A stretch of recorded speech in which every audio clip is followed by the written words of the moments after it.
So, we are here today at the Awakening Cosmic Reality Show with Julien Wells, who is a reality programmer. So, I'll just talk about Julian's bio a little bit right now. He says on his website that at this stage in our awakening, we are becoming ever more aware of the non-physical aspects of ourselves and our connection to each other as one at the energetic level. We have access to just about any consciousness we can imagine, and many are aware of this and actively practicing. Many of us, however, have not yet discovered our own direct link to our inner beings or our guides, the angels, etc. Julien Wells has refined this connection for himself and has integrated it to such an extent that he can be a bridge for others as well, and is now providing this amazing service to the public.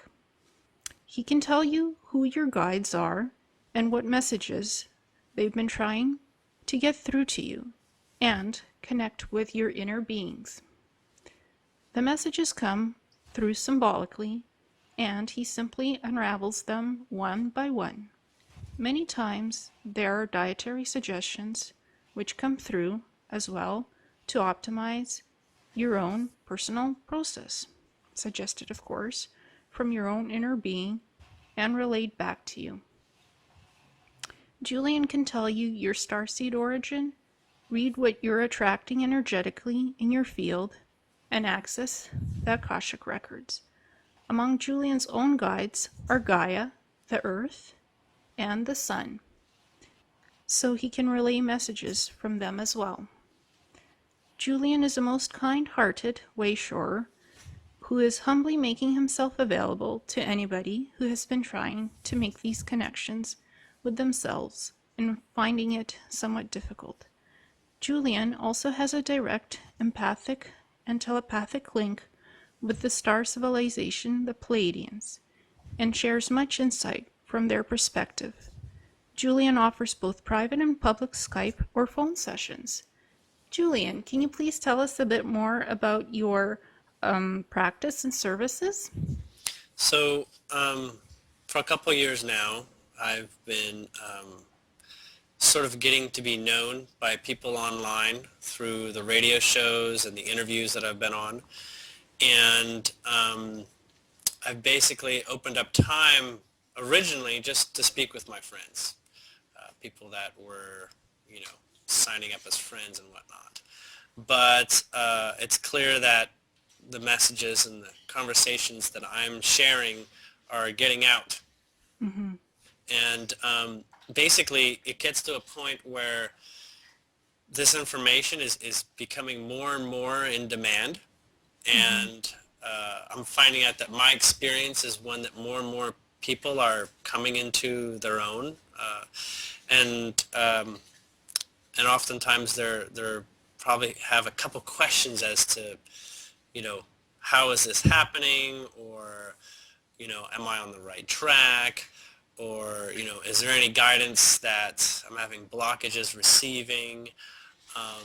And so I find that I'm able to help out with that a lot.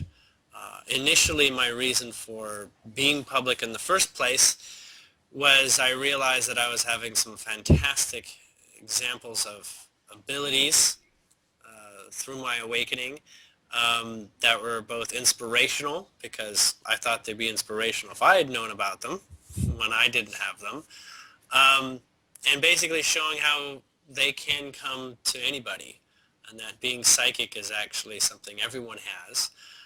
And so more and more I describe what it's like for me to be so, how it became so for me, and at that point I can even connect with people's guides that are in on the conversation that we have, and they can share things very clearly.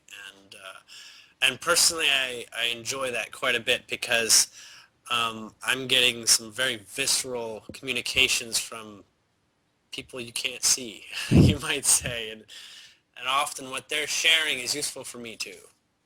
So, Excellent. So since when have you been doing reality programming? Like how many years now?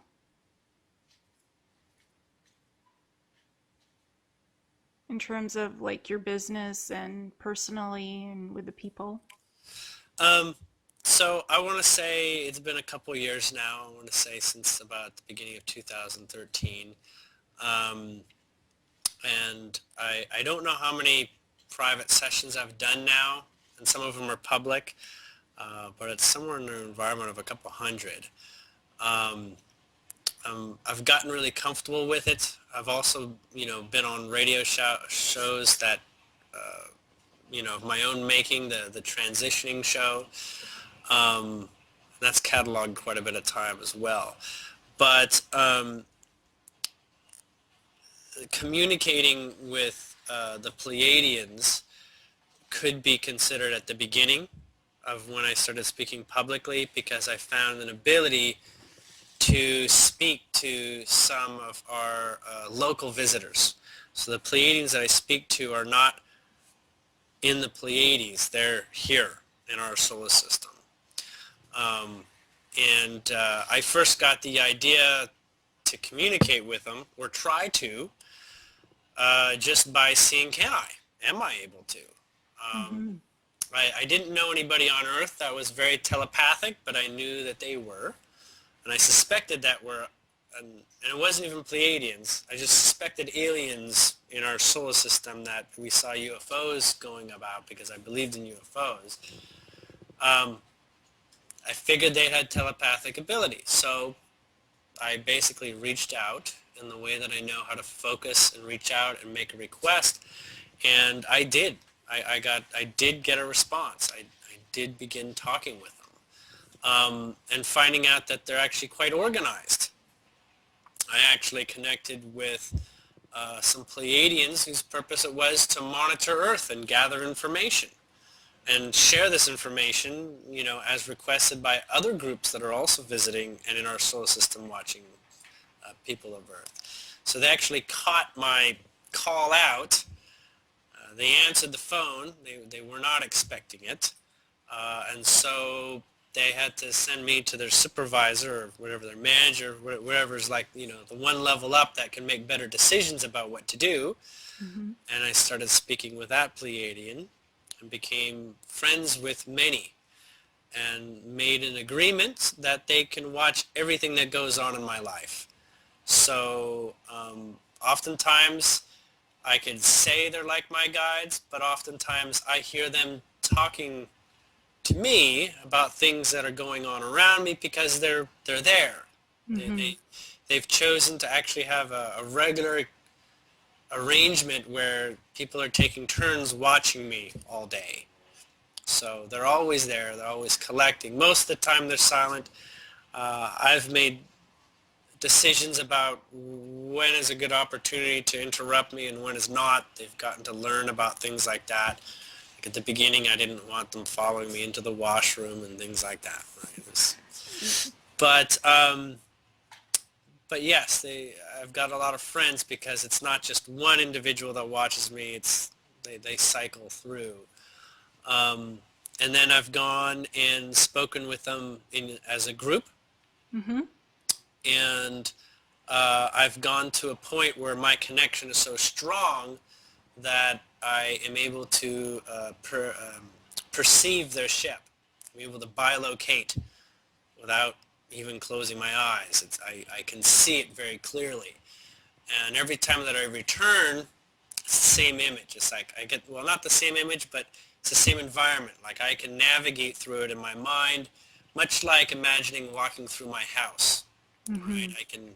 I can visualize my way around it, except this is a bit more, a little bit more feedback, we can say. And this is something that I understand is remote viewing, Mm-hmm. and people can train in that. I have done a couple other remote viewing experiments with other people. That's not my specialty, and I don't care for most of the experiences I can have with that. But with the Pleiadians, I have made a good connection. Excellent.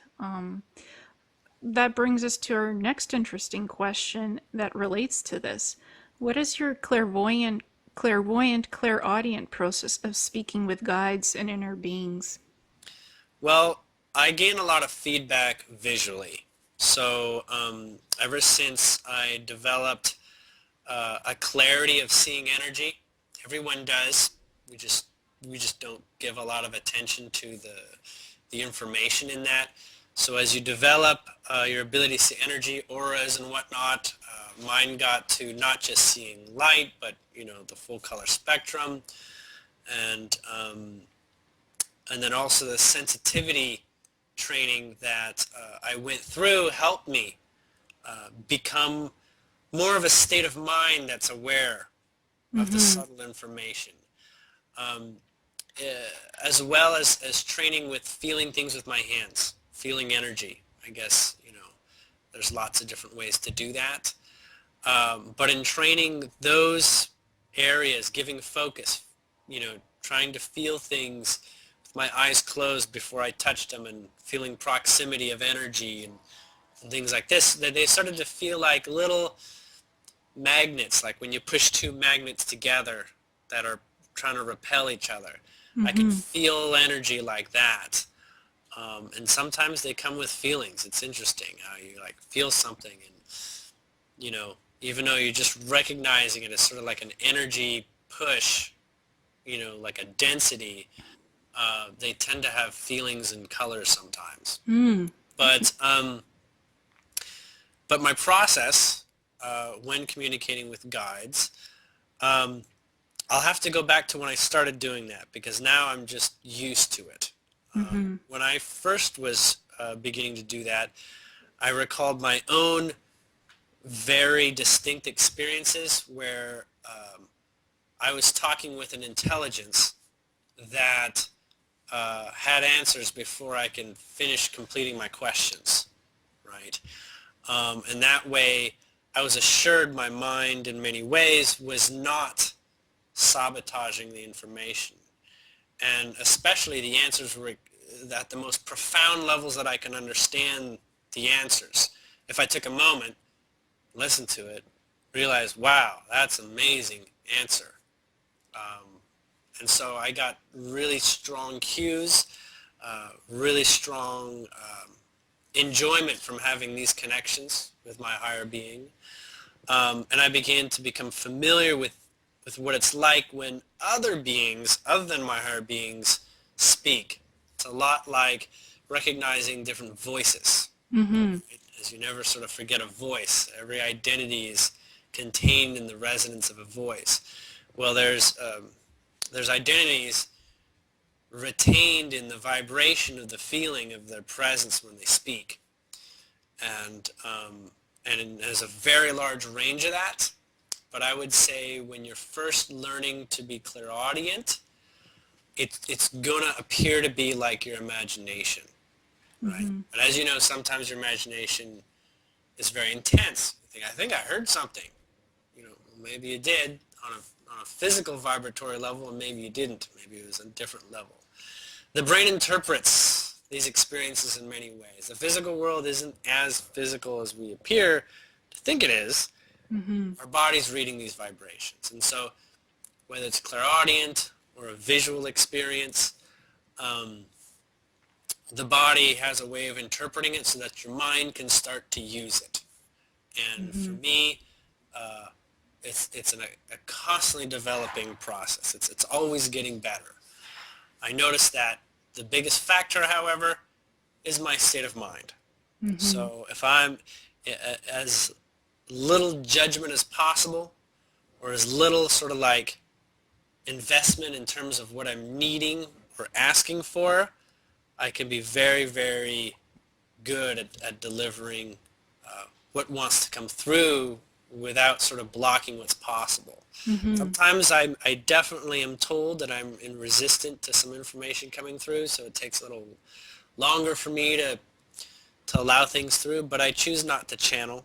I don't have anything really against channeling. I just knew that I always wanted to be more present. I always wanted to be responsible for what I was saying. So if I was saying it, whether it was an angel's voice, wanting me to say things, or mine, I always knew that I wanted to be able to own that, so that if anybody had any questions, he could say, well, whether it's an angel or not, just listen to Julian, and if that information rings true for you, then it's useful. I'm not so concerned so much about being tested in terms of, am I good at this ability or not? I only care that if, we're doing a session together, or if I'm helping a group of people, that if what I'm saying is useful, then no one has to try to figure out if channeling is real or not, or what I'm able to do is real or not.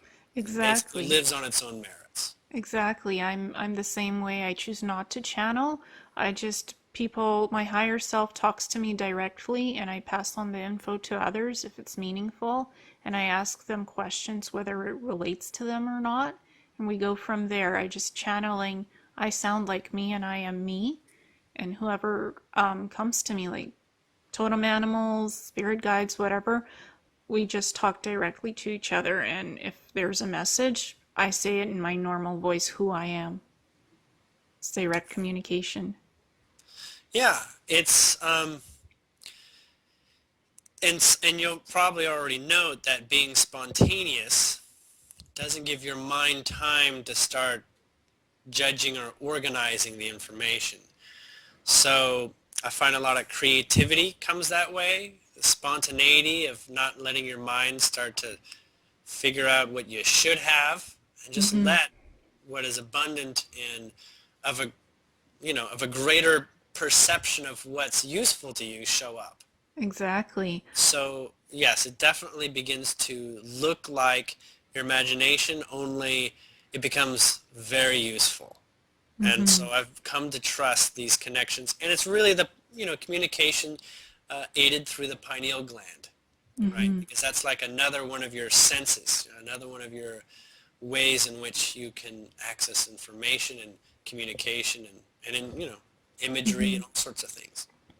So, how does your connection with your guides and inner beings, how does that translate in your work with clients and the way they perceive the information their guides show you and them both? Well, if I think I understand the question correctly, um, oftentimes my higher being is helping me translate the information. So say I'm working with someone who doesn't speak English. Mm-hmm. My higher being will let me know what I need to know in my language. Same thing with guides. They all speak English in my head, but that's because my higher being is helping me with that. Mm-hmm. There are some guides that don't speak any language. They speak in images and feelings, and that's the way they prefer to do it, and that's the way I'll get it. But they may never have seen like a toy boat, and that's the image I'm getting, but my higher being says that's the closest vibration that's going to help you here. Mm-hmm. So I have higher being with its broader perception and experience, you know is helping me with these communication lines. Mm-hmm. Not like is not in the way. As you know, like a regular translator, on Earth, just translating between two languages, they don't get in the way of what the message is. They're able to be just a conduit. So, the heart of the message and the meanings can be felt when your attention is directed towards the person that has the message versus the person that's actually delivering it firsthand. Mm-hmm.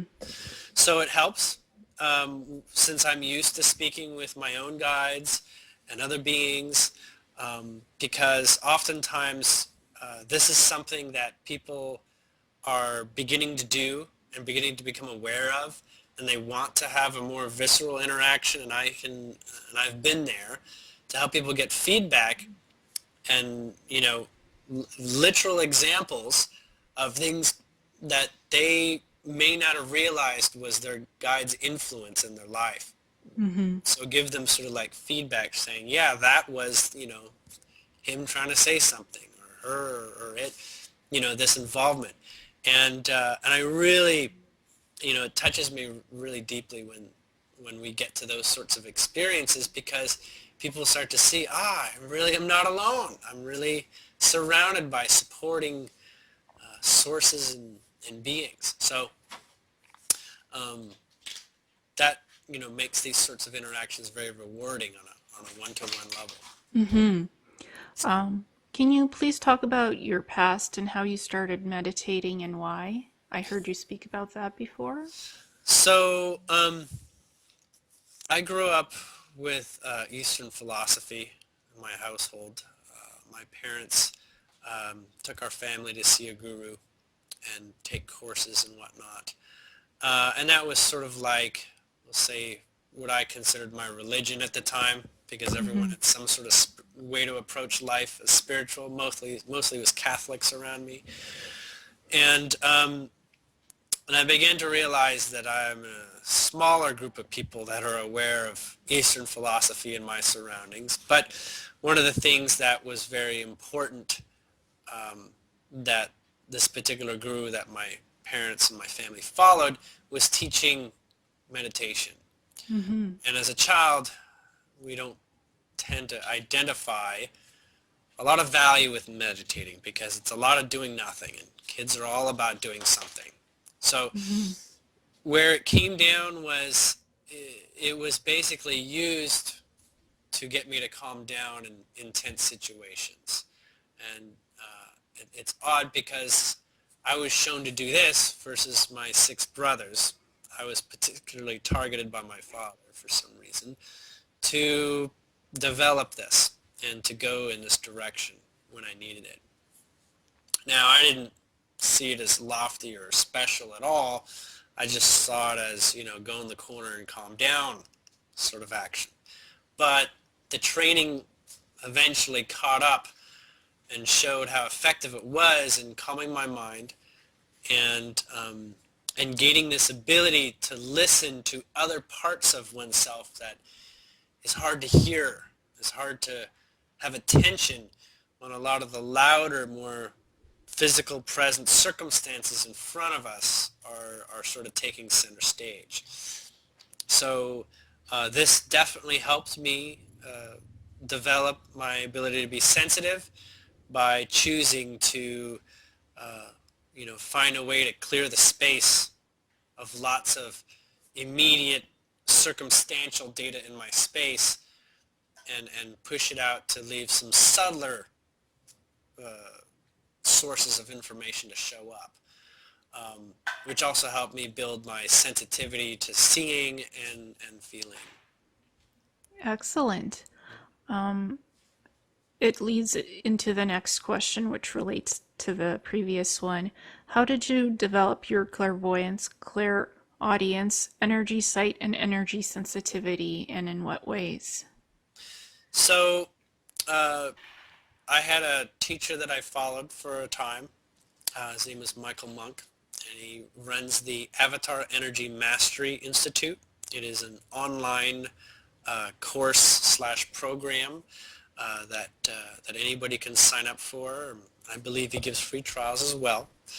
I was interested in his work after seeing some instant manifestation examples on YouTube. Not instant manifestation, but like telekinesis and other things like moving the wind and cloud bursting, which is making clouds disappear, like on call. He has some videos online that I'd recommend people to check out if they're interested in that sort of thing. And he had some techniques for basically how to develop sensitivity, and how to practice building your focus and Mm-hmm. extending your awareness into things. You'll find it's extending your awareness, and where your awareness goes is a very big controlling element in all this. Um, but also, it also led to a different kind of diet. So I went on a very vegetarian diet for a time. It did not take long, and including some really good suggestions that he had. The one suggestion that made the strongest influence, I want to say, is a combination drink each day of 4 lemons, 2 oranges, and 1 grapefruit, and grapeseed extract, like a couple Mm-hmm. drops of that in it. Very intense on the bowels, but you eventually get to this place where it's very strongly decalcifying the pineal gland. That, lots of leafy greens was very big, and proteins that were only fish. So Mm-hmm. this helped me really quickly. The next thing that did a really big change for me was drinking a vast amount of water. That is also very, very good for detoxifying the body. I don't care who you are, uh, you can always detoxify, you know. Mm-hmm. But it led into different ways of seeing things, seeing food, and a different kind of relationship with it that ultimately got to a place where I'm not as stringent about my diet, but I do have a different approach to the energy in which goes into me Mm-hmm. and what I invite into me. So at this point, not much hampers my ability, not even sugar, but elimination of everything that didn't have sugar in it really helped at the beginning as well. So that's also a recommendation. One more recommendation I know really does work, but is probably amongst the level of more uncomfortable for people, is doing fasting. Because Mm. fasting can really take things to another level once you get through, so many days of it. Have you found that drinking mineral water or spring water without any fluoride has helped to decalcify your pineal gland? I haven't had fluoride in a long time in Mm-hmm. terms of drinking water that has fluoride. Mm-hmm. Um, so I can't equate it directly to an experience, but at this point, I'm not interested in it. I'm Mm-hmm. not exactly in disgust of the water, but I have such better options. Yeah. And I personally drink distilled water that I get in jugs from the supermarket. It's that simple, because I like to drink a lot, and a lot of it is easily to access. And that to me feels the most hydrating, and it's been really, really keeping me sharp, let's just say that. If I feel Mm-hmm. that is a factor, it's one of the most continuous or regular things that I'm doing. Excellent. Yeah. So people have options, not just drinking tap water that has fluoride in it, if I they think want. I think yes, fluoride is a chemical that has its purposes, but it also serves as a detriment to expanding awareness easily. Mm-hmm. The third eye is never off, as you know. If you dream and you have dreams, your third eye works. So you don't have to say, I need to wait until I'm done, drinking tap water for a couple months. You start wherever you are. Mm-hmm. Um, so, so yes, it's definitely something I would recommend. Not drinking tap water, or drinking as clear water as possible. Spring water is particularly good, but it's even better if you can find a way of harvesting the water directly yourself.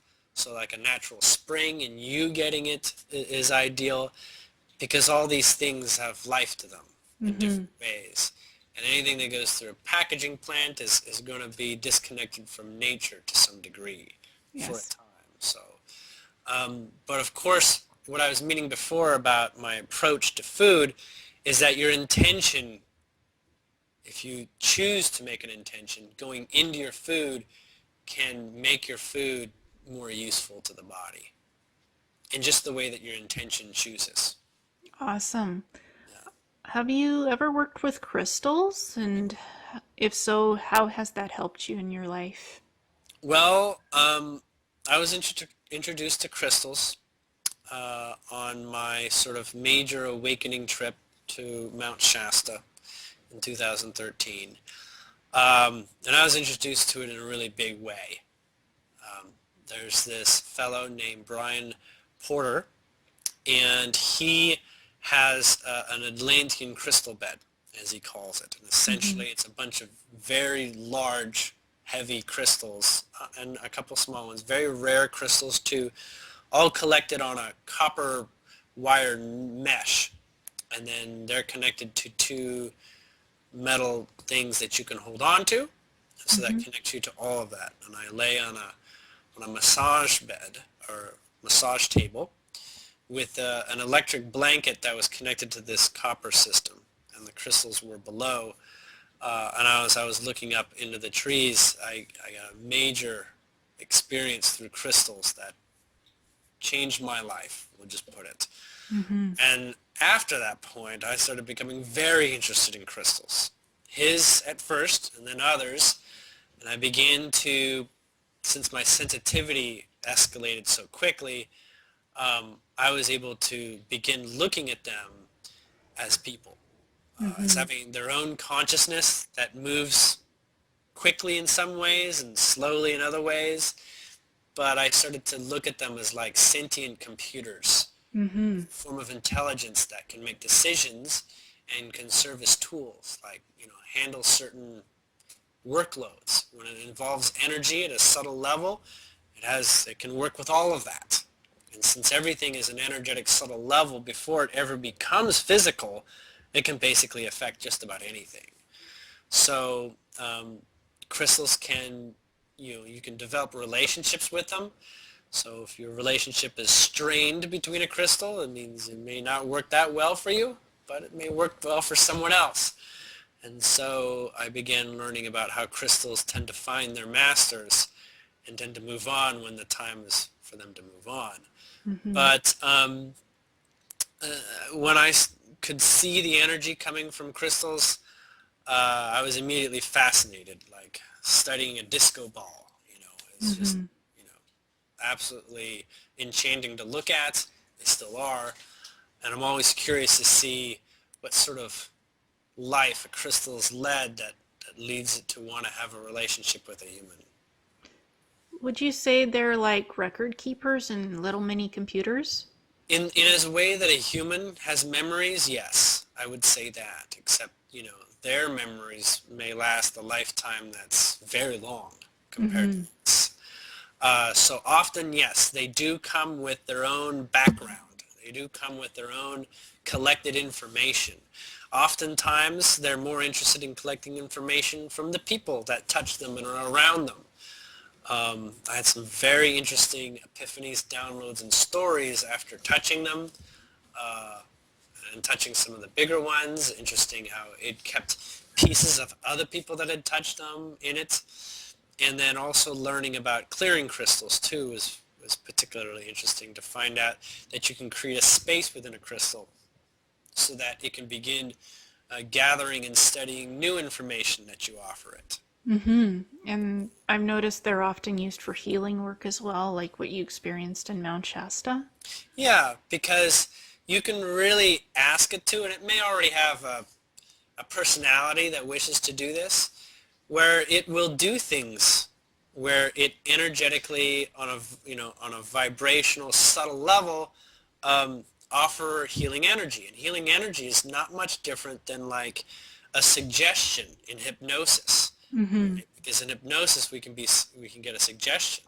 As you know, Yes, in deep hypnosis you can heal the body by just telling the body you're at perfect health.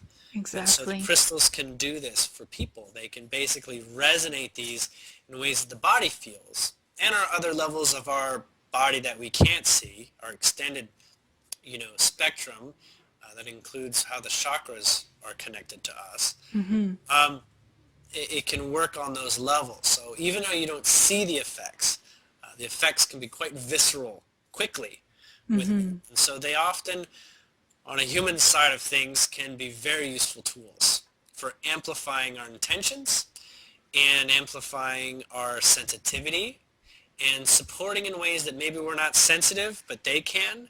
And Mm-hmm. so it can be like a partnership in many, many circumstances and opportunities. Exactly. I have 400 something crystals living with me. They often provide interesting advice to help me in my life, so it's Hmm. amazing. Yeah, uh, I've had so many experiences with the crystals now. They're as diverse as the human population in terms of what Exactly. they have to offer, what they're willing to offer, and for what reason they're in your life. Exactly. Wonderful. Um, and that leads to the next question I have. How did you establish your connection with the Pleiadians, developing by location to see their ship and getting to know their culture? So how I developed it, I can't be fully, well, I don't know how it happened. All I know is that being sensitive, things became possible.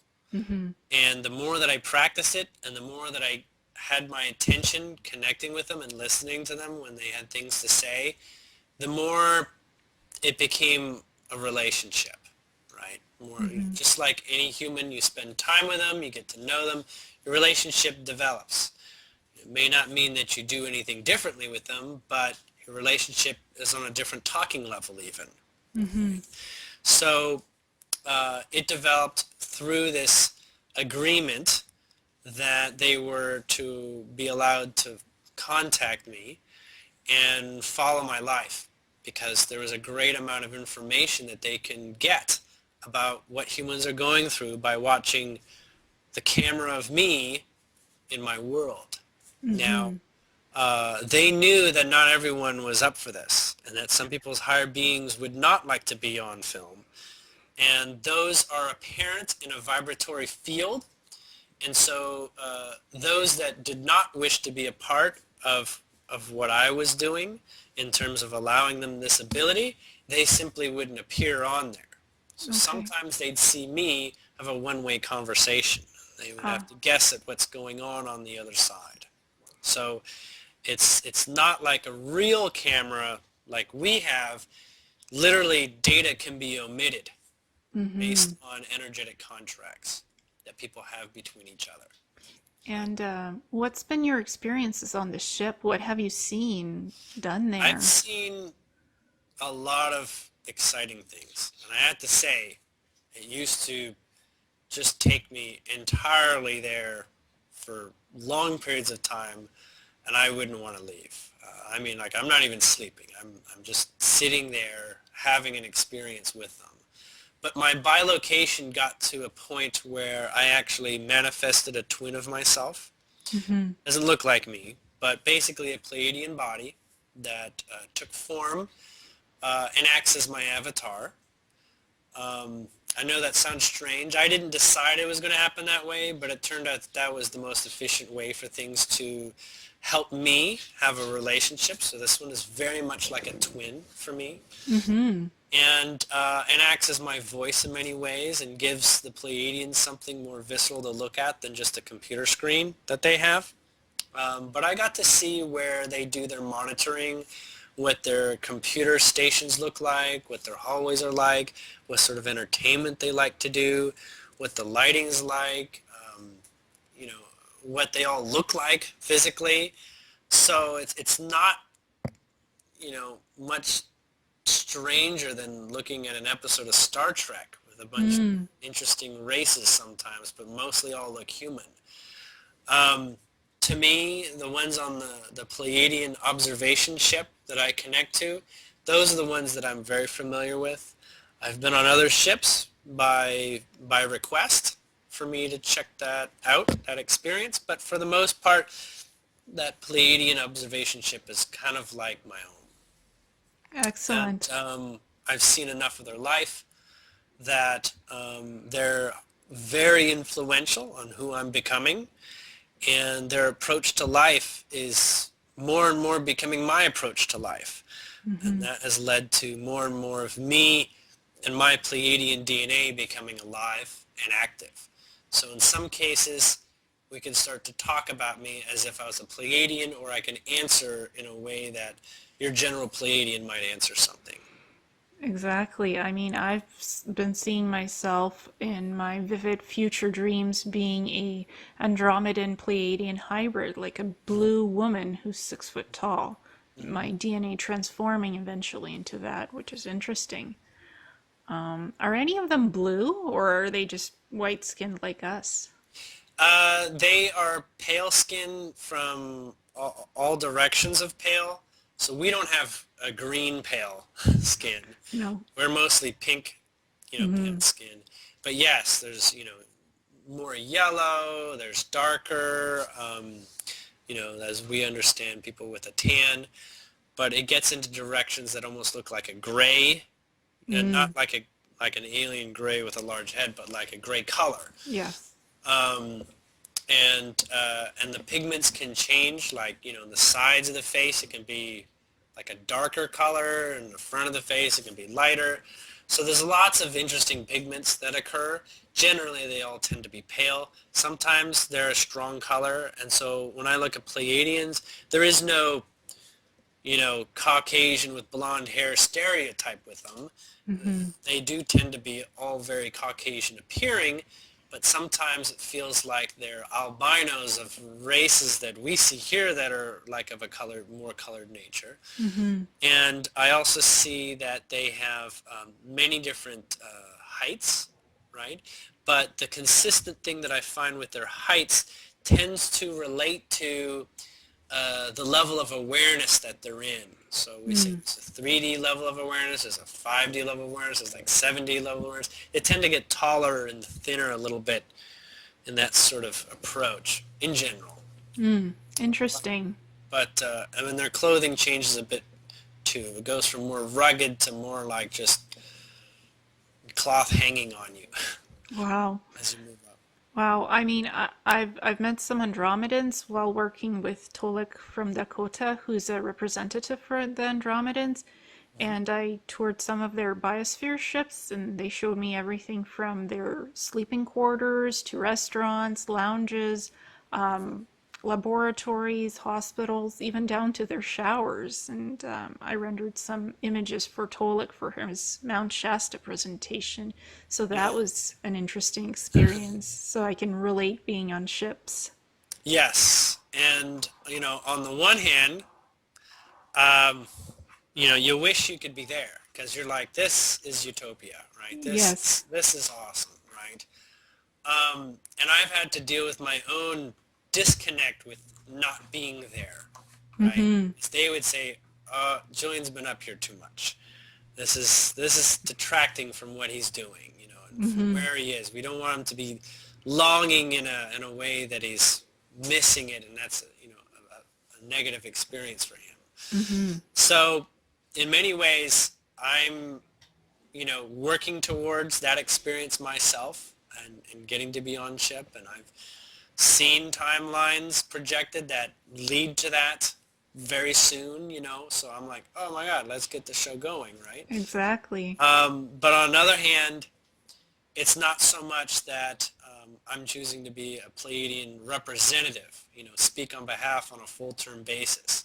They're my friends, and I have experiences, but that's not where all my attention is going to go. Similar to, I'm familiar with the abilities that I have, but I'm not choosing to be a teacher. There are teachers. And Yes. I accept people who choose to do that on a, you know, occupy more of their time doing that. Exactly. I mean, for me, I just met a bunch of Andromeda Council representatives, just got to know the people, chatted, got some images for rendering for a PowerPoint presentation. It was very simple, very subtle, and interesting. And I didn't have a problem going back home after 4 days of being taken on various tours. It was just interesting and a fun experience. And being on this planet is good too. It's a bit of both worlds, I find. Well, they basically allow me as much access as I want, but there's points at which I do get to a point where they say, are you sure you want to go there? Like a part of the ship, they used to block me. They used to stand in the way and just smile as if, no, it's better off, you know, somewhere else, not going in this direction. Since then, those have come down, those limits, as they see me as one of them. Yes. But there's a place where they're basically saying, you know what, we don't want to be too much of an influence on your life. Yeah. If anything, we'd like to, you know, we're open to being an inspiration for where you're going, right? We're open to being inspiring, and that energy of being, you know, inspiring for what comes next is fine. I've also chosen not to be a representative to answer these questions that can come up, like, oh, when are we going to visit? The answers almost always seem to be the same. It's like we're visiting when the vibration meets the place where we're in harmony together. Exactly. And it's like they've come to Earth already. There's many Yes. Pleiadians that have and are still here. And Mm-hmm. they are the ones that are ready for being in the thick of it. Yes. But the majority of Pleiadians are not. As nice and sincere as they are, they're wanting things to be a little lighter on our side. Yeah, well, we have a lot to go through as a society, and we're learning and awakening. Half of the population is awake and ascending into whatever they need to be. Half is half awake, half is totally asleep. So it's a process cycle. No one fits size all size for it. It's one step at a time. For when you're ready, you're ready. Go on to the next step, so to speak. Yeah. I Yep. find. And so everybody is in their shoes. Yes. And I feel sometimes people use idolization and go too far, right? Yeah. Where they say, I'd like this guru, but don't identify how their path is actually meant to deviate from their guru, right? Mm-hmm. So in the same place, what really helped me in my growth experience since 2004 was to not hold anybody too long or as an ultimate answer, and to find that multiple perspectives can tell you even more about yourself Exactly. and where you're capable. Exactly. It's not about people ask when are they coming, when the time is right. When you guys are ready, when we're ready, then it'll happen. Yeah. There's this place also that they say where you use joy as a solution. Yes. As in, if they showed up, would be so overjoyed, all the solutions would be present. But at the same time, those things that are challenging, they would not want to help us with because we still have them for ourselves to deal with. But if they're physical, then you can go and sort of like, I don't want to say go cry to mommy, mommy, do this for me, Yes. when they don't want to do anything for us. No. That's honest. I think some people have this idea that some ETs are coming here to save us. They say, no, Mm-mm. we just don't want to, we definitely don't want to be in that, parenting or more responsible role than yourself. Yes. Yes, because we are growing up on our own, and that's how societies mature. If others, outsiders, interfere, then what do we learn from this? Not much, because it's all done for us. They So, also want to reiterate, at least at this moment right now, that they're not above us. mm-mm. They can see things we can't see, but it's our birthright to also see those things. Mm-hmm. Much like a child growing up, you'll eventually get the keys to the car, you'll Yes. get there. Yeah. The pace of growing up in time, it doesn't operate on our system of it's going to be exactly 5 years. It's going to be you progress. You Yes. bring time forward to you as you make it ready. Exactly. And so when it comes down to this idea that, people who know more should take care of people who don't know more, you're really only taking care of your own vibration at any time, all the time. Mm-hmm. So it's really up to you exactly what you'd like and what feels appropriate. Exactly. I agree with that. Um, have you ever seen yourself, like your future self? And if so, how many years into the future, and what was that experience like for you? That's right. I had an experience where a timeline of mine came from the future Mm-hmm. and showed up. It was an odd experience at first because I could not recognize the source of the intense personality that had showed up in my head. And I did all my regular tests to try to eliminate, by process of elimination, what it was, only to find out it was me. Only to Mm. find out it was actually a future version of myself that began describing what had happened and what occurs. That made me very excited. I mean, unnaturally excited, because I've never been this kind of excited before. Mm-hmm. So it was natural on one level, but it was very exceptional experience. And it began describing it as your heart timeline. So if you, as in myself, were continually exploring how to bring my heart into the equation and act Mm-hmm. from my heart, this is what my life would begin to look like and would transform into doing so. And then it got to a point where it was 17 years in the future, 15 years Wow. from now, because this is 2 years ago about, and it was describing how that was a completion point.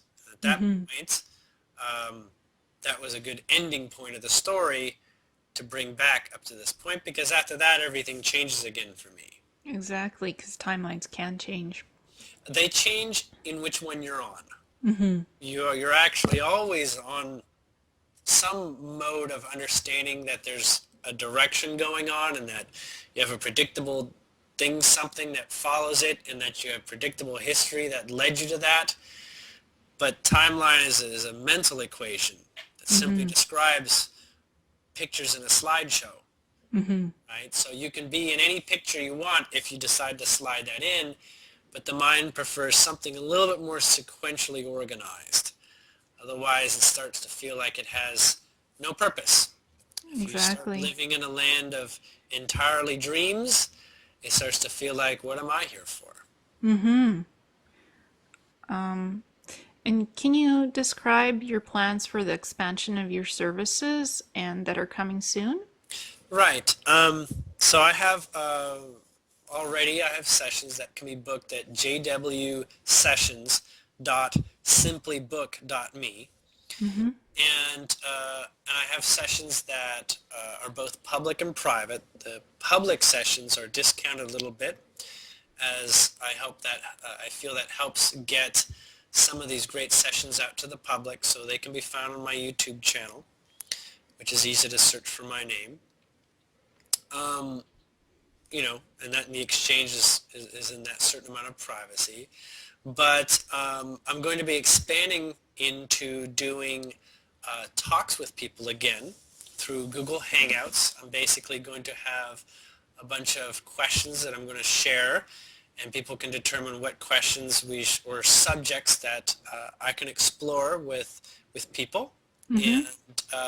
and we'll begin to do this in groups that in which the recordings will be made public. Mm-hmm. Other things that I'm going to begin doing in terms of services is bundling groups of sessions together for a discounted price, as I have lots of people that come that tend to be regulars and people that would like to have more sessions, but are looking for more of a reason to have those numbers come down, so that they can perhaps treat it a bit more like a therapy, like a regular thing that they would like to engage in. So between those two, those are the two things that are coming up that are definitely going to be changing what I've been offering for the past 2 years. I'm also expanding my hours, so I'm going to be giving more hours, more times, because I know people from around the world that can be a little bit difficult to manage the times that work for me. Mm-hmm. So that's expanding, and I'm also currently offering a weekly free session, public session, or credit towards a free session that can be used in a private session Mm-hmm. every week. If you find one of the drawings that I post on my Facebook wall and you reply to it, you'll be entered for all future drawings weekly, randomly drawn for a free session. And those, I hope, are always public, Mm-hmm. so that people can always have a steady stream of, um, of useful information from other people's experiences with me. Wow, wonderful. Um, and what is like the new template of living, for example, being happy and actually getting things done, like, for example, being able to have more manifestation opportunities, etc.? So it's good you bring this up. It's mostly where I'm going, Mm-hmm. is describing not only what a new society would be like if we were different, but what it takes to sort of get there in terms of an approach. Now, initially we can say just spiritually grow. I mean, that pretty much says it all in one way. But I'm having my own experience that I can describe and share with others. So those that share a similar experience as me would have a lot in common and get a lot from the way that I'm doing it. And the subjects that I, partake in discussing and exploring. Other people may be doing almost exactly the same thing I'm doing, but maybe can benefit from what I'm sharing. But with regard to where we're going and what this starts to look like for each individual, it is really a process that we'll call becoming more empowered. This is a place where you are actually finding ways to be more empowered in such a way that it's like energy. We're talking about power, having energy, accessing more of your energy, which is getting to a place where your mind is not using beliefs or societal rules to keep itself from having more access to energetic feelings. And energy described in the vibration of love at the peak of it, so joy and love, this is energy. When you're in those states, you're opening the fire hydrant valve and allowing that flow to come in and raise your vibration. So in that moment, your vibration is very high because you feel you have lots of access. But it can literally, over time, raise your general state to that you have more energy overall, which is also a world where you live with less limitation. Empowerment means, like if I give you $1 million, you feel empowered because you feel you have more opportunities in life as a result. Yes. But this can be aside from the idea that it has to be involved in a currency. So it's empowering. It can lead to having more physical currency if that's all exciting and not at all limiting.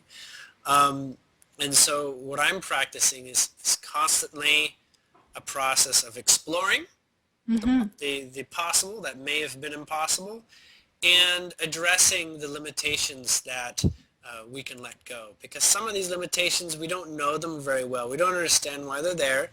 And so we, get into figure out what's going on, where it came from, and then ultimately figure out what purpose it had.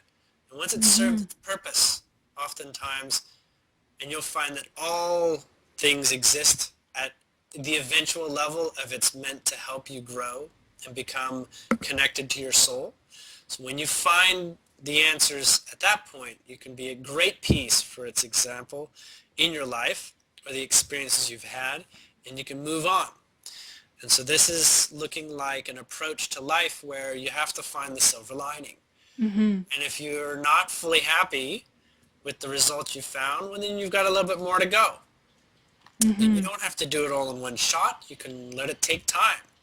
And sometimes just addressing the things that you feel are your limits are the beginning. Yeah. Because limit is instinctively something within us that we want to overcome. And so we'll attract what it takes to overcome that, whether consciously or unconsciously. And most of our spiritual growth has happened unconsciously. We're like, wow, how did I even get here? You don't realize that every moment of your waking day is a spiritual developing experience, wrapped up together into something that you can sort of read like a book in some cases. A lot of your dream time is contributing to writing the script for the next day.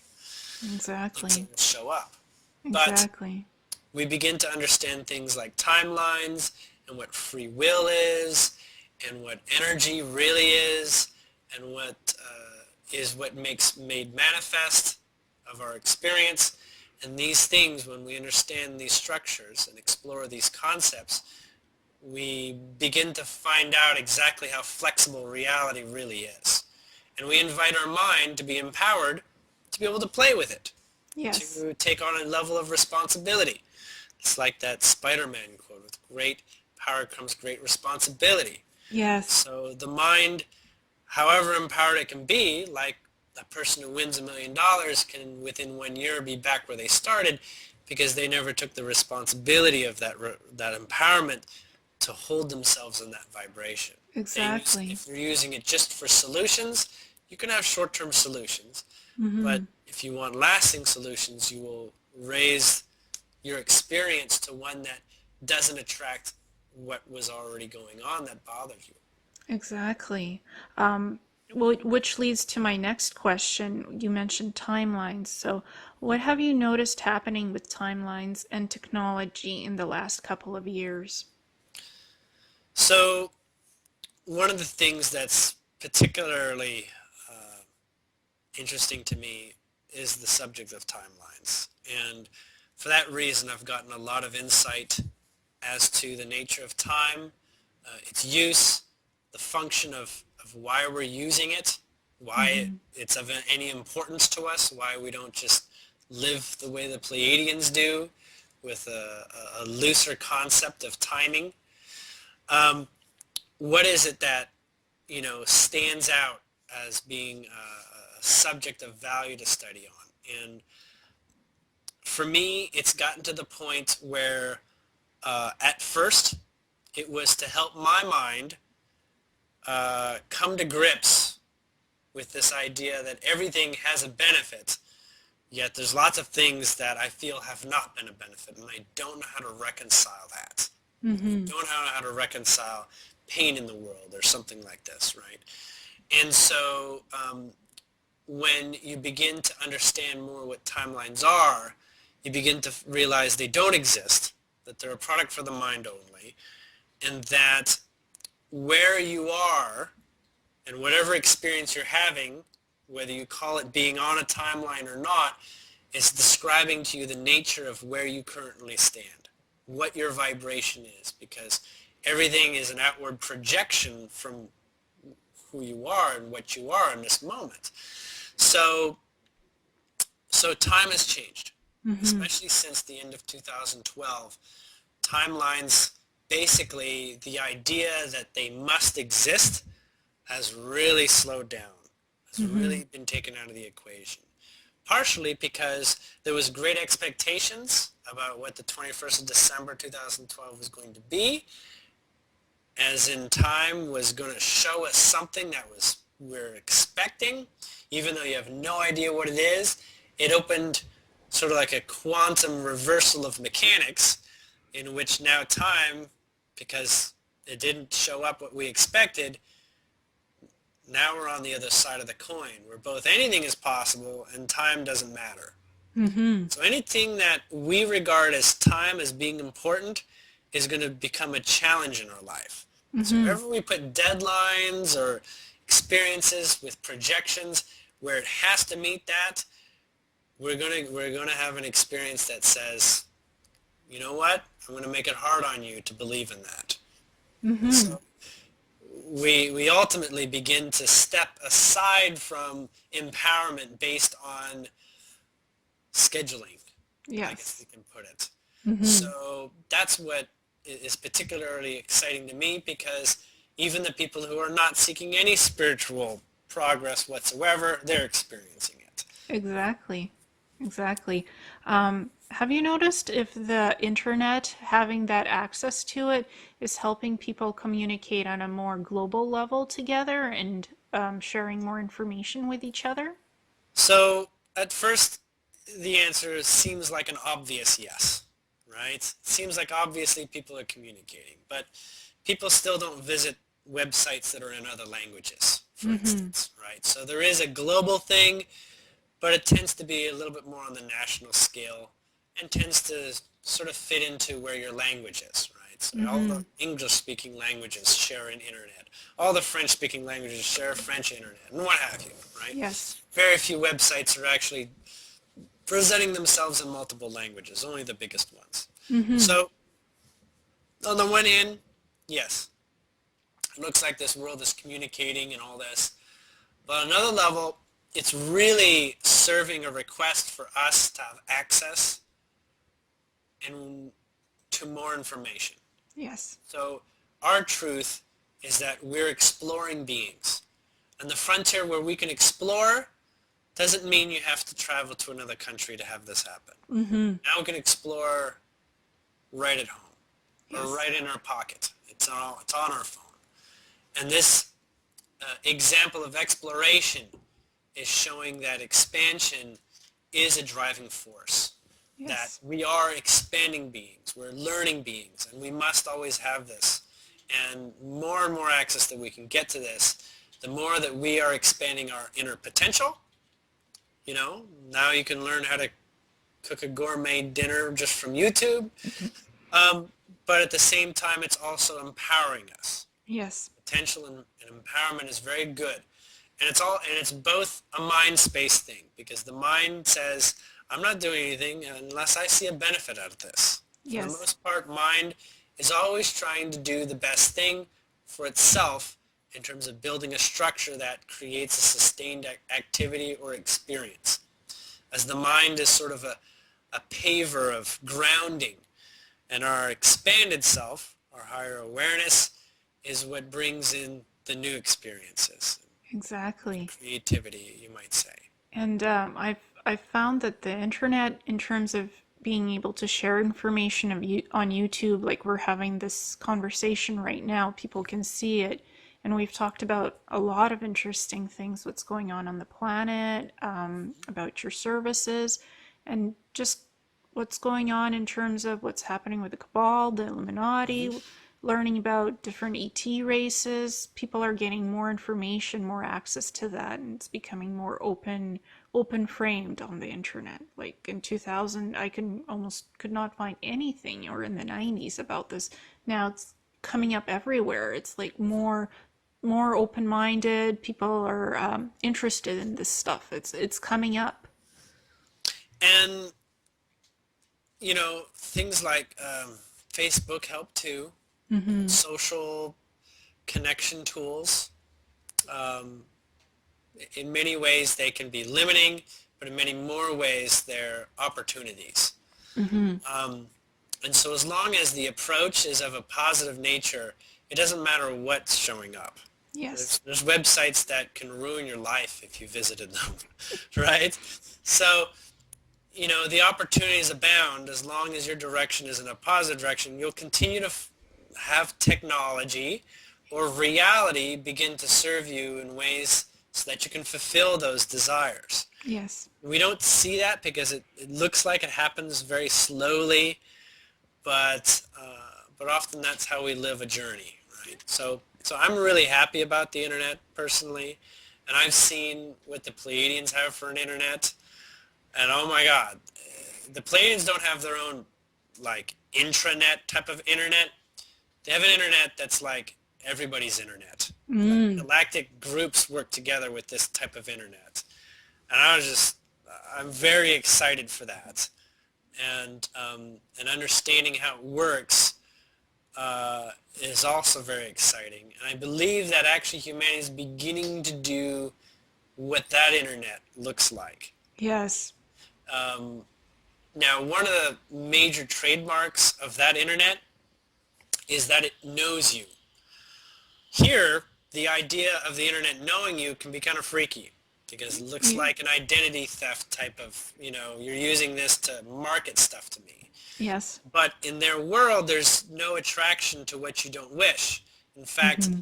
you have a computer ends up being more like your personal assistant, like Mm-hmm. delivers to you at breakfast time a newspaper that has everything that you're interested in and nothing that you're not. And every Mm-hmm. time that you read it, it sorts out based on how you interface with it what to do for tomorrow. It sort of like optimizes its code as to what you're really looking for at this moment in time. So it's like organically learning you at all Mm-hmm. points and can serve you in that way. That's, you know, in the way that we use internet now. You know, we turn it on and we see what's up, what's going on, we check our feeds. But their internet also has access to tons of information. A lot of it tends to be behind vibrational limiting walls. So if you don't meet a particular vibration of knowing, it knows. You don't have Yep. access to that. But it won't tell you it doesn't exist. Yep. Say it exists and come back when you're ready, sort of thing. Exactly. And I heard that in some Earth timelines there's no internet in 2015 at all. Hmm. Oh, there are many opportunities in which reality takes a different approach to things, and the internet was definitely a surprise. It Mm-hmm. was one of those things that if we didn't have internet or something similar to a bonded experience and a bonding of our intelligences and learnings, that we would have a much more controlled society, a much Yes. more limited expansion of ourselves. Mm-hmm. Not that we couldn't explore in other ways, but there's many timelines that are not as optimal as the one we have now, clearly. Mm-hmm. And I feel really blessed that things like 9/11 occurred on one level. Other ways, it's hard to feel blessed, but on some levels, it's sort of prompted acceleration of opportunities and experiences and deeper knowing. Exactly. And I mean, the internet is not just a military project that they shared information through, it's become public. It's even the military didn't have any idea how it would grow in society and open up possibilities for us. Yeah, and I'm excited for its future too. Eventually, it becomes a platform that no one can own, right? Yes. It's abundantly accessible. There's no cost to access it. Mm-hmm. This is the eventuality as Yes. everyone's birthright coming into this time. So, um, and the types of information just gets even grander as translation, steps up to new levels. Mm-hmm. Exactly. Can you describe your experiences of what you know about fairies, giants, gnomes, etc.? Um, so my first experience, I had no idea it was coming. And that was when I was on Shasta, and I entered into a state where I would see them. I was invited through a portal in a tree, and not in a tree, and that brought me to another level of, I want to say everything got grayer, like more grayscale, and some things became very luminous. So the trees became luminous in a way. And then there was these orbs of floating luminesces that when they got closer, I realized were little fairies. They're like had Mm-hmm. bodies, arms, legs, and wings. And I couldn't believe it. I mean, I'm saying I couldn't believe it, but I was there. I was believing it. I was just amazed, really. Um, and that expanded into access to information about lots of the earth mythological concepts that are actually real. They Mm-hmm. just live outside of a dimension of our perception, right? Mm-hmm. They do live in a way that we can perceive them if we so choose, but we still have to come into alignment with them in order to have experiences with them. So there's areas in which the population has a closer relationship, like Ireland and Iceland, where they do have a closer relationship with them. And for the most part, everything that I'm getting is saying that when we're ready, like the Pleiadians, they'll become part of our lives. When we're in a position to no longer scare them off by Yes. being so anti-vibrationally in alignment with them. Mm-hmm. So, in the past, there's been a lot of mistreatment of these beings, and so they've basically, we could call it going into hiding, or they're actually having the ability of magic and understanding, which is just another way of understanding how reality folds itself into existence. They can use that to be in a different fold of existence that we don't experience. Mm-hmm. But it's not far away, and everything that I'm getting saying is that those veils are parting like a fog moving away. Yes. I I mean, I've done a rain ceremony to call the rain in, and I saw a sprite come in, and I saw her because the energies were fifth dimensional. So I saw her briefly. She popped in, popped out. We drummed, we sang. It was my friends and I, and she watched for a bit. So it was interesting. Yeah, it was very peculiar.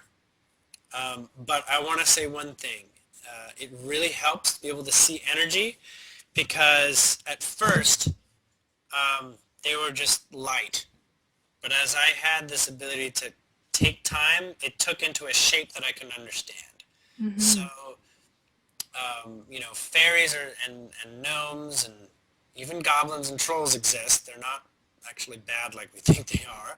They just are very not like what our experience is like, so it seems very strange and uncomfortable. But there's lots of things that exist right outside our dimension of reality, which is really a making of our own choice. And we've been fed what to believe growing up. It hasn't been a problem, but we're now growing into a place where we can choose more and begin to attract more of what we're looking for. I mean, unicorns, flying horses, dragons, they're all there. Yes. And they're all on Earth. As Yes. Earth has said, these things are allowed here. I provide a space for them. Exactly. And obviously some people do recall having experiences with them, and the experiences of the past, many things seems like myths, are just as likely truths that once existed. Speaking of what's coming in, what we experience, what do you know about Wave X, the cosmic electromagnetic gamma frequency shift that is coming soon? So what I do know is that it's been coming, and we've been getting, the edges of it building up, and that it's getting at its fullest potential.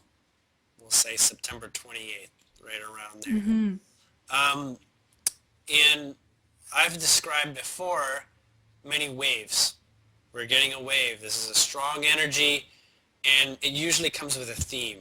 So each wave has some sort of like energetic way of being effective to the population. Sometimes it's not effective to the whole population, but to some, people who are sensitive or have experiences in some ways. It can be really negative in a way that it's trying to create something new. Everyone who's holding on to what's limiting that, they can have a really tough time. So it's like, I describe it as an energy of wanting to raise the frequency of something, and anyone that's holding on to not allowing that is going to, get punched in the face by an experience or something. But all those that are ready will feel very energized to take advantage of that. It's like, there's money if you want it, take the money and run with this. Like, this is what it's for. The energy is here for this developing purpose. And so we find people around us exploring the same subjects at different levels, of awareness. This Wave X, as you're calling it in this case, is a wave that is basically a conglomerate of most of the waves that we've experienced over the past 2 years and over the past 12 years. So it's sort of like everything in one packaged up. It's like you bought chapters 1 through 12, now you get the book. Right? Now you get the book all at once. And so the experiences that I see coming from it are a great deal of ease and understanding complex subjects of a spiritual nature or advanced dimensional understanding. It's going to elevate people to just understand when someone's saying explaining quantum physics, we can say, it's just people get it easier. Things will be less confusing.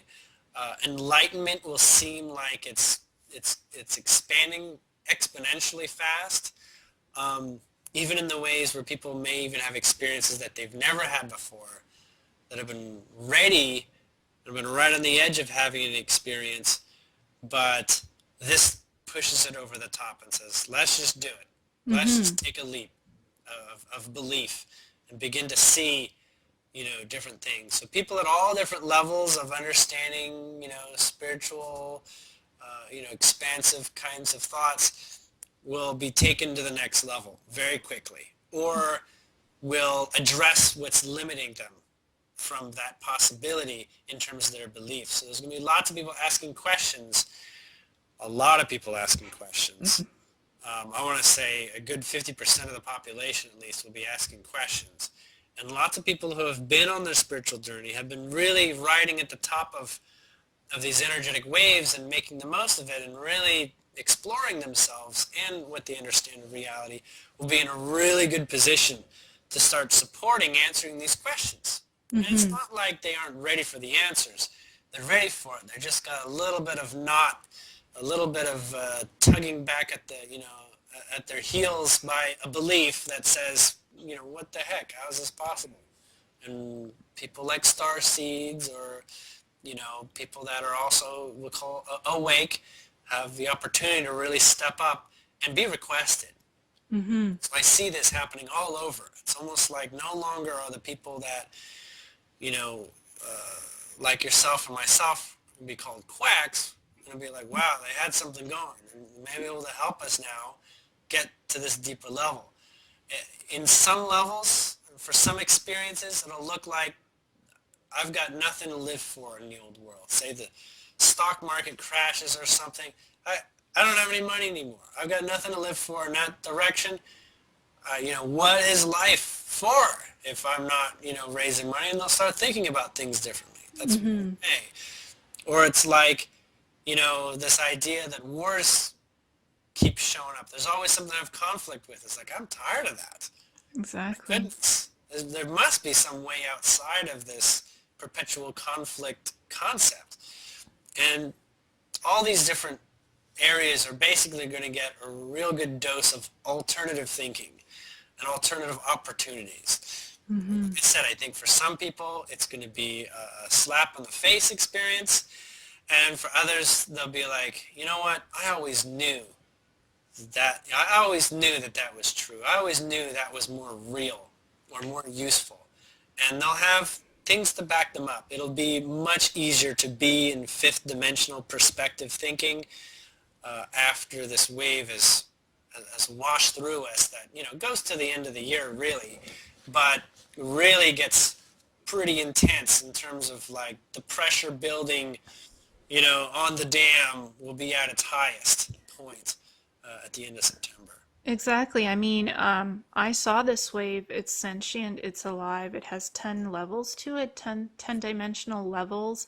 And it showed me that 13,000 years in the future, the giant race that are called elves, some of them gave half of their life source energy into stasis pulsar beacons that would be activated in 2015 and released these waves in stages. So these beings gave some of their energy to help make these changes come to our planet and for the betterment of us in this present, from their future to our present. So, and I cried when I saw this because it's amazing. In some way I was part of it, and it was a couple of the beings that did this. They chose to put that energy into pulsar beacons for it to release. And everybody from our future knows about timeline travel. You're just kind of behind the curve of feeling the empowerment of knowing that at this time, but that's just it, is that we are influenced by our future that we don't even know about because we have our head in the direction that we're attracting. Exactly. We're in the direction of having a greater connection with those beings like giants or fairies or elves. They all exist. In fact, there's races of elves that look just like we've seen in Lord of the Rings. They got pointy ears and, they have interesting personalities too. But we're looking at this point in time right now and saying something's changing. Something's changing, and it's happening rapidly. And the mind is the only one that has a problem with it. So from where I come from, there's a point in not bashing the ego constantly because it gets strained and then starts lashing out. So my preference is to move in a state of balance. So much progress while not kicking the ego to the curb and making it feel like this is not an enjoyable experience. It can be an enjoyable experience. Exactly. And that middle way is where you're actually enjoying every step of your life. You're actually continuously enjoying the observation of your own progress and your own greater freedom as you move along. Mm-hmm. Definitely. Um, how do the wave frequencies relate back to the vibrations of 2013? What have you noticed? Well, like I mentioned, it's basically a culmination of everything we've been going through since 2013. Mm-hmm. And so it actually is sort of like a revisiting, because 2013, at the beginning of it, was actually a culmination of the last 10 years. So Mm-hmm. it's kind of like a smaller return on investment of time invested in being spiritual, if that's such a thing. Yes. So it's coming back again, and then it's actually going to revisit again by fall of next year. So Mm-hmm. by fall of next year, it'll be like another like thwap. If you don't get it, you're really got a really exceptional opportunity now. So from everything that I see, there's no point in doing timelines beyond, I want to say, end of the summer next year. There's really very little that is not possible. So, as we explore going through the end of this year, we'll say end of September through the end of the year, it's going to be very challenging to sort out exactly what's useful and what's not. And it's going to get big. It's going to be on a collective level, not just Mm-hmm. individual. We'll see things like what is government really all about, and is there, and trying to figure out, is there better, you know? Yeah. And so by the end of this year, I feel there's going to be a lot of things that are going to be cleared out in preparation for a reset of how things go. And a more Mm-hmm. improved variation or a more enlightened way of approaching it. Some things will not get reset. They'll be like, that really, we never needed that, or something. So Mm-hmm. we'll see. What is the brain's involvement in this evolution process, and how does it go with the mind and heart center? How does that interact together? Well, the brain is much like a calculator or a computer. It has a lot of ability to put multiple concepts together and hold them in tandem and call it a subject. Mm-hmm. That's human intelligence. Our brains are able to hold multiple vibrational elements together and be able to perceive it as a whole, right? Mm-hmm. Much like you've got a novel here, but the brain's ability is to give you the back page of the cover so that you get a synopsis. So it can give you the synopsis, but if you want to, it can tell you what page to go to get the details that you need. So it can go in and out of levels of depth of understanding something. Mm-hmm. And the brain is evolving at this time into having access to even broader intelligence, such as our higher awareness, our soul, and whatnot, and other beings that live in a lighter vibrational state. So the brain helps the mind begin to sort of put the bricks together by saying, if I've got this and this and I put it together, what am I going to get? And making conclusions about that so that we can use that recipe again and again and again. We call that grounding. So if I do Mm-hmm. this and I put it with this, then I should expect this. And then once you've got that grounding, you can say, with that recipe, what if I add another thing? And the mind the body and the mind try that out. If I add, lemon juice to this, now I've got lemon meringue, Mm-hmm. It moves, it keeps growing on itself. So the brain offers an opportunity for the calculation of bringing vibrations together of thought. Mm-hmm. And our heart, which is a direct energetic representation of our soul, brings in the energy to say, let's do this, or let's try things out, and to help us be creative in this process. Because yes, we can look at recipes that have already been created and say, yes, this plus this equals this, this plus this equals this. There's no discovery in that process. We already Mm-hmm. know what we're getting from that. So the idea of the heart and the soul being involved brings us the new experiences. They say, we're always interested in new recipes. We're always interested in exploring. This is what life is. We're exploring our potential as a source God-like being. Mm-hmm. And for that reason, is the main reason why we're moving into fifth dimensional perspective, because essentially we've got a larger billboard to play with of Mm-hmm. subjects that we can put together in the more secluded third dimensional perspective. Our world is much more right and wrong. It's much more dualistic. In fifth dimensional, it's much more not black and white, but more like a rainbow, a cornucopia. Well, we can try all sorts of things. Nothing's wrong. Since we know now we're beyond the veil of everything is actually some sort of limit, everything is actually, no matter what choice we make, is part of our evolutionary growth. As individuals, that affects the collective. Mm-hmm. So many have said, I've heard that we're creator builder beings and that we have the ability to create and manifest anything that we wish in the physicality and the etheric and beyond. So Yeah. that all of this kind of ties in with that, with your Yes. mind, your body, your heart, your brain being all interconnected on the soul level and bringing this all together to make new possibilities and to just make it all happen, piece it all together. Yes.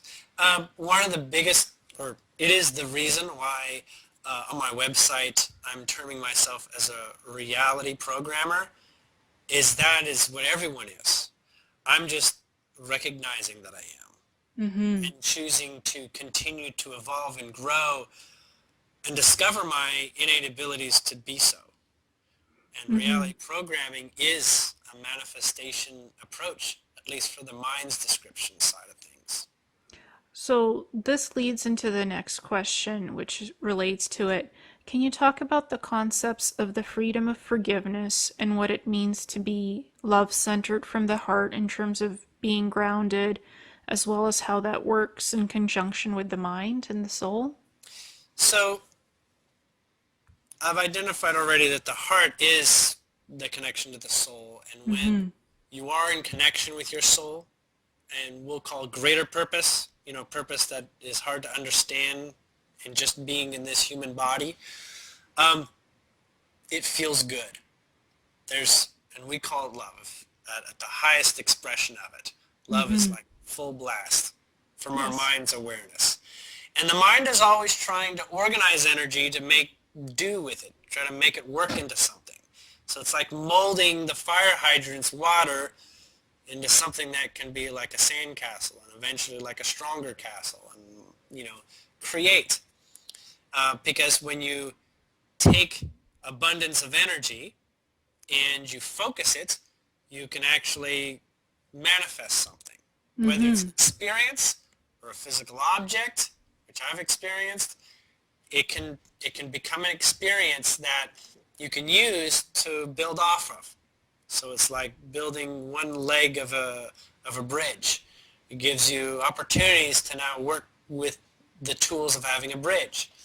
But, as we become more familiar with this process, we also begin to understand the value of removing the bridges of our old ways of our old tools of how things got done and how they came into reality. Maybe it's old science, maybe it's old, societal belief systems. We can let go of that and repurpose that energy and free us to having a new experience. Mm-hmm. Some people, they already don't have any ties to how anything is, and they just go and they have that new experience. Some people have enjoyed the old world, and they don't know how to, take it with them.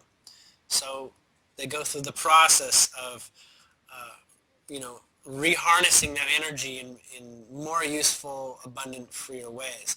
And so the mind is in that position of basically determining what it wants to give focus to and practicing giving focus to, because the mind needs to be stubborn in order to give enough focus for something to become manifest. Yes. And if there's anything holding us back from that, well, you'll want to address the mind's strings attached to not allowing us to feel a certain way.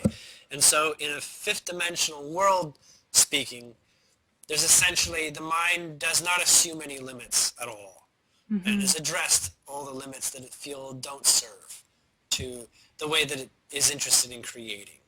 And so in that way, we become creator beings and we create a new reality going forward.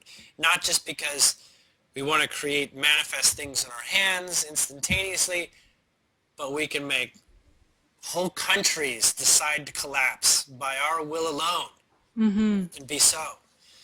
And the limitations of what feels good or bad about a nation collapsing, we allow that to not limit us as we Mm-hmm. address those things. So if that's what our heart is in, that's where our soul wants to explore, well, then we'll address how nations dismantle or how they come together or what have you. And each one Mm-hmm. of us has their own experience, our own expression. Yes, definitely.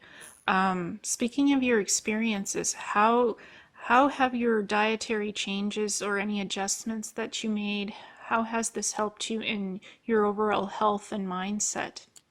Well, first thing we'll find out when you start to look into the concept of ailments is that they're usually, and almost always, I'm going to point out, related to energy getting blocked from coming out what it wants to. So Mm-hmm. it's like when energy dams up, you get illnesses. And they can be localized, or they can be topical, your whole body, different variations of how energy is not allowing it to flow. And it's telling you, as the experiencer, or observer of somebody else experiencing, that something the mind has a belief about or a resistance about is actually causing the lack of energy for full healthy body. Mm-hmm. So full healthy body is the natural state of being an allowing of all parts of yourself.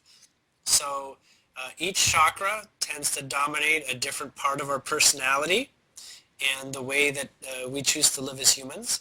And Mm-hmm. so when there are blockages in proximity to different chakras, you can get a lot of information about the nature of what part of your personality you're not being fully free about in a way that your soul says, hey, we want to get beyond this obstacle.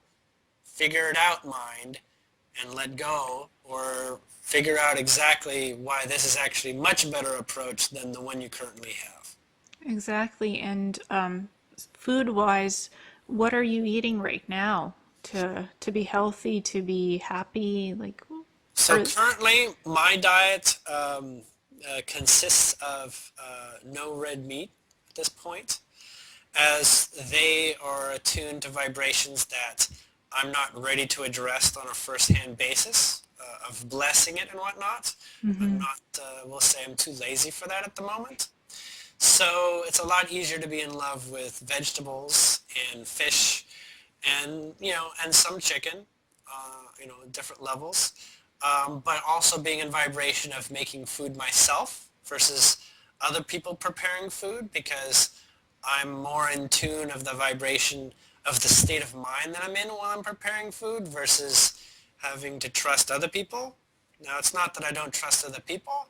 I just know that sometimes it's easier to take care of things in a first-hand place, Mm-hmm. or to have food by those, prepared by those that are close to me, that I do have, vibrational, we'll say, semblance with.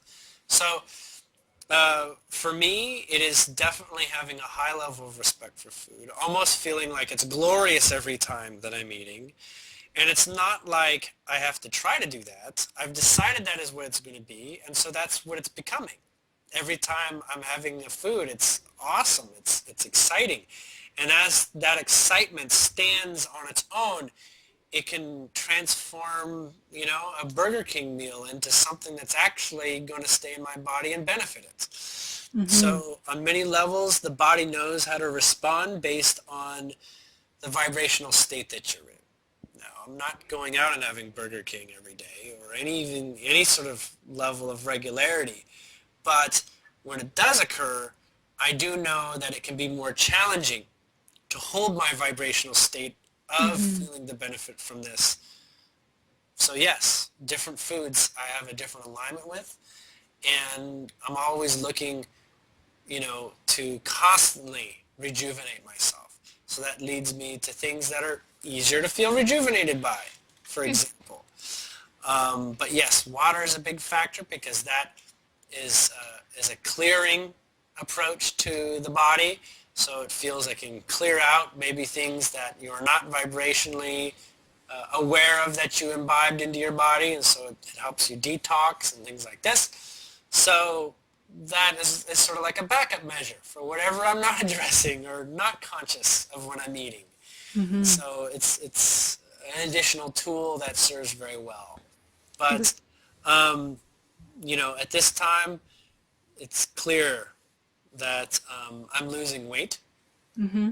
in such a way that is my body saying, yep, we're letting go of lots of things. Lots of heavy things and not useful. Mm-hmm. It's just natural. I don't actually feel less energy as a result. I don't feel unhealthy as a result. So I'm excited to see what comes next and what develops next.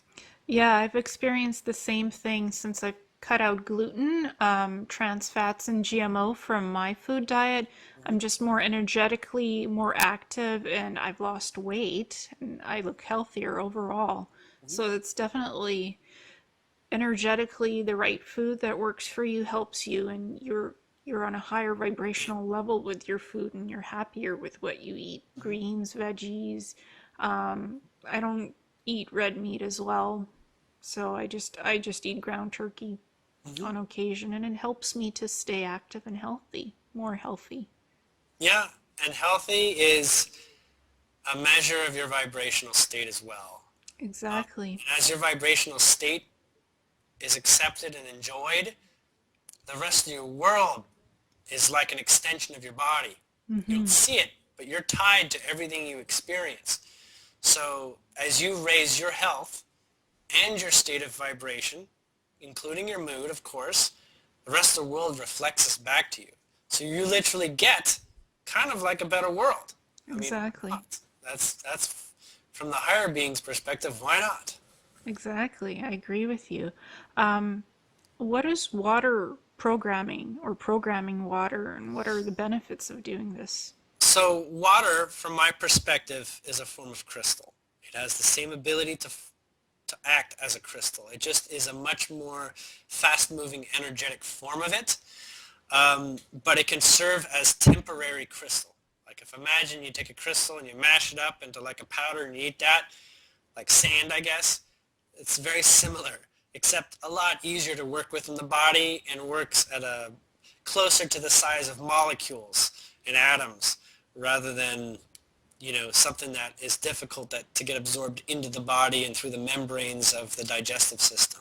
Mm-hmm. So uh, like crystals, you can ask them for support because it's conscious. Everything's conscious, but water is particularly closer to human conscious relationship than others.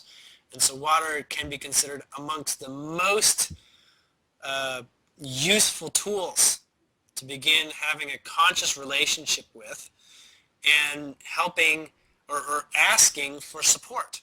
Mm-hmm. So programming water is nothing more than putting out a strong intention that the water can follow the directions. So things like writing words on a bottle of water or like a sticker or something that you put on a bottle of water or placing near a bottle of water happens. It literally does. I can tell one story from my past that absolutely gave evidence to this. One night, I was spending an enjoyable time with my family over Skype, and I was enjoying a drink that I liked at the time. I have not had in some time. Is a Jack Daniels and Coke. And I said, "Oh gosh, goodness gracious! I love Jack Daniels and Coke. I love the sweetness. I like the smokiness. It was, it was my favorite drink of all time at that moment." And I had a glass of water too, because I was hydrating myself. And I had them both on my desk as I was, communicating on the computer. And I finished the Jack Daniels, but I didn't put it away. I didn't clean out the glass that I'd had it in. But I remember communicating, oh my gosh, this is wonderful. And I got to the point where I woke up in the morning and had a glass of water, and the water tasted like Jack Daniels. Mm-hmm. Not like 100%, but actually tastes like Jack Daniels and Coke. Like, Mm-hmm. like if I had actually poured some of that into the water glass, I would have gotten this experience. But instead, the water listened to me, acted on its own accord, and brought to me an experience that tastes like that. So alchemically, the water, knowing that I was asking it to serve the purpose of helping me, stood in and took initiative and did that. Mm-hmm. And it didn't taste like, a full glass of Jack Daniels and Coke, but it reminded me of like maple tapped water. It had like Mm-hmm. flavoring of it. It was like 5 or 10%, of the taste was in there. And I was blown away by that experience and to discover how readily water works. And of course, I've learned about, that person that basically programmed water and froze the water into crystals, and I looked at it on a microscope and saw how the shape of the water looked, from saying loving words to negative words, and the structure was much more cohesive and beautiful from the loving words. We're made of water, saying things to ourselves does the same things. That's why we have a subconscious. Part of the subconscious is in the vibration of the water programmed of ourselves. But you can further sort of like influence the body by deciding what the water and crystal is going to do for you and then drinking that. So crystal water is very programmable. The closer it becomes a crystal, so the lower the temperature it is, can serve that way.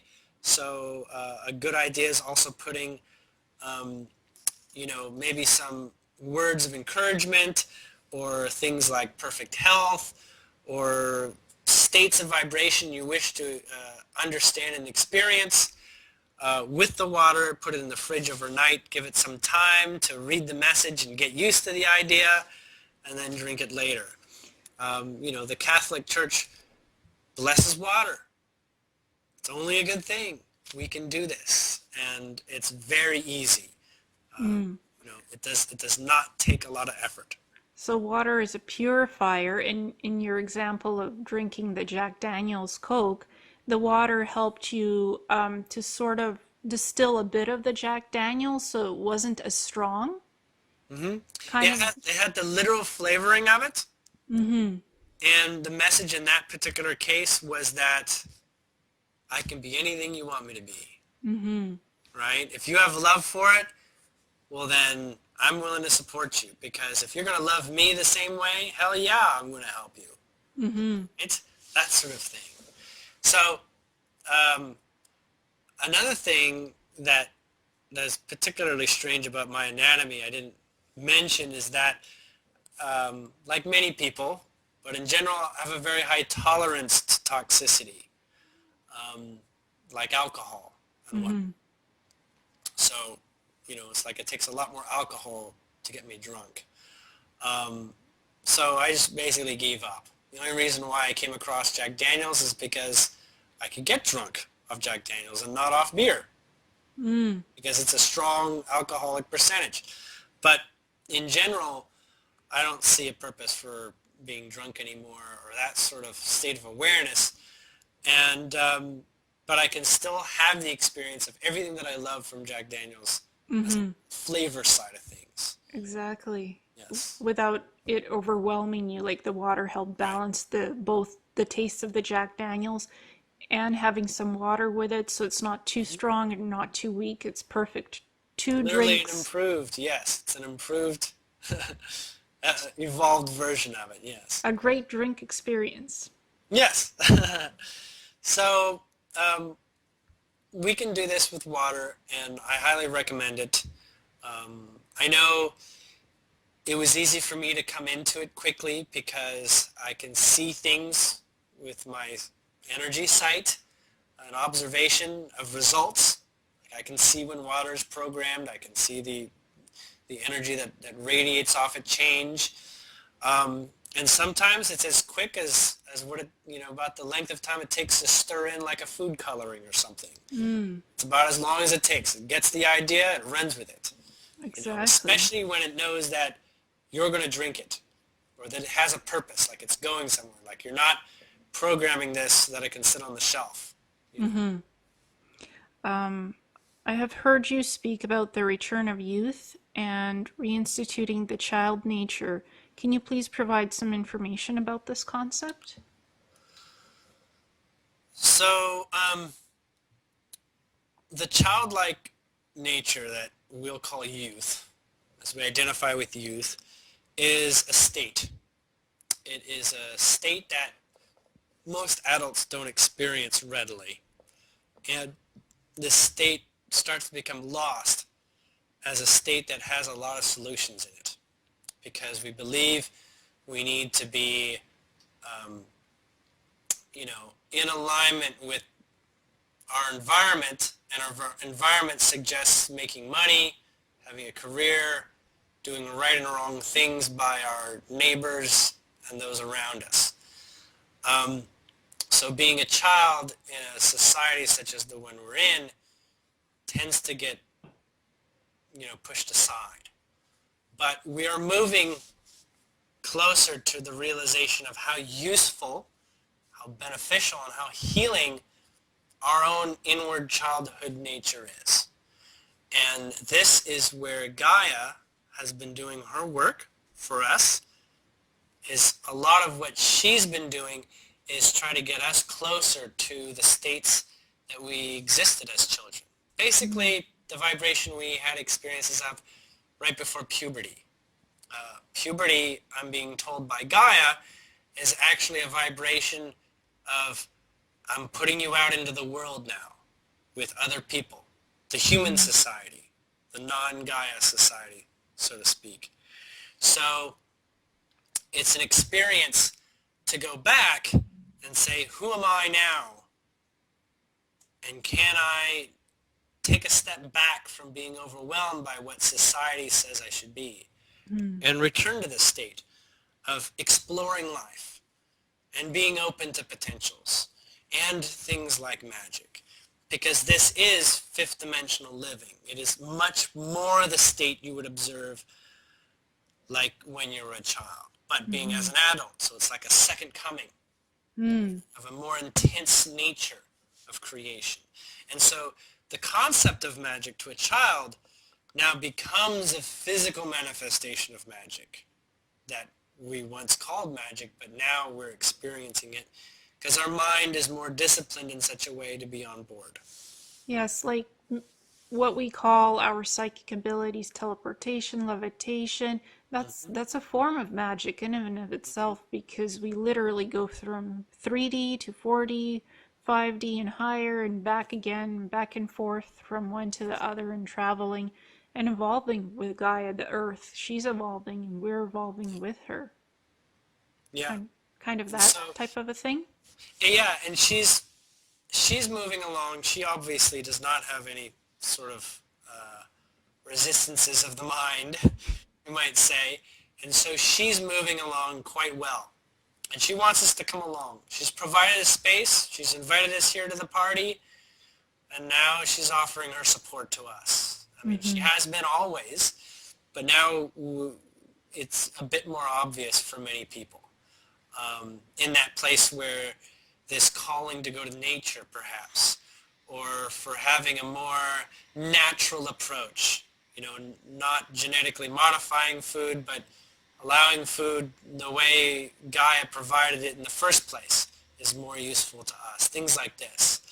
And also this idea of going out to nature and spending time observing nature. It doesn't seem like it's a very exciting mental activity often enough, but it is a vibrating experience that helps us connect to that state that we knew as children. And that is becoming more and more obvious the more we deprogram our old perceptions of reality. Exactly. Do your Pleiadian contacts have anything to share with us? Any They messages? have a couple things, but just give me one moment so that I can become a little more like listening to them. Okay. What they want to say at this particular time is there are people watching this that have experiences that are, we'll call them annoying or grating or difficult or challenging on a regular basis.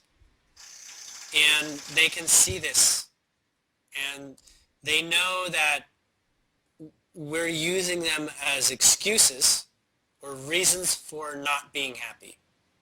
It's this highlighting the problem while simultaneously obviously not being able to attract the solution, but also not believing that a solution is imminent. So what they're saying is that solutions are becoming imminent more and more. And these major changes that are occurring that are more obvious more and more, these are about making the solutions appear more imminent. That's literally giving us a place to calm ourselves about what challenges us and our intellect even, and says you're being provided a space with an easier opportunity to understand things, an easier opportunity to grow, and to allow ourselves to step beyond past challenges. And that's what they say is primarily what's going on everywhere. And many of the other races, we have many, many ships in our solar system, tons, more than we can imagine. They're all coming to benefit from this too, because they get a piece of this. And they get to look at us too and see how are we doing it. And they sometimes learn viscerally how it's done by how watching we're getting it, because they haven't had this specific wave before. So they're taking cues because we're very distinct in how we express who we are, and they can read that immediately. So like what we find annoying sometimes or agonizing even, there are solutions for that, and that we're learning and growing and figuring out ways how to get through that and grow more and figure out the solutions to it with all of this wave frequency and what's with the other rays coming in, that kind of stuff? Yes, we can say this period in time right now is the easiest time to figure out what life is for. And it's getting more and more so.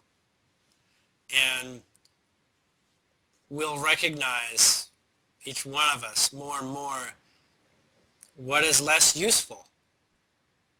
And we make decisions. We first have to accept that the options exist, and then that we have a choice. And from that choice, we'll see things becoming easier as we wish to return to a heart-centered point of approach to life, which is more alive, it's more energy. It's the natural draw of being human. So. Wonderful. Can you tell us how you can be contacted, your website, Skype? Just tell us how that can happen so our viewers know. So my website is julienwells.com. Julien spelled with an E, so JulienWells.com.